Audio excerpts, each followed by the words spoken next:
Herkese merhaba arkadaşlar, kanalımıza hoş geldiniz. Barış Arduç, Gübse Özay'la olan evliliği hakkında ilk kez konuştu. Katıldığı bir programda özel hayatına dair konuşan Arduç, evlilik kararının acele alınmadığını özellikle vurguladı. Barış Arduç ve Gübse Özay'ın hikayesi 2014 yılında birlikte rol aldıkları Dilha filminin setinde başladı.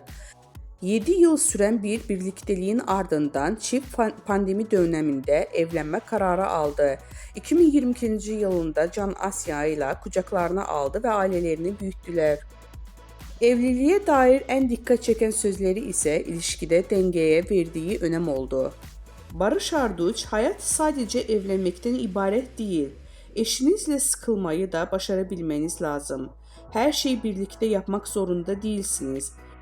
Birbirinize alan açmak evliliğin en önemli parçalarından biri diyerek uzun soluklu ilişkilerinin sırrını paylaştı.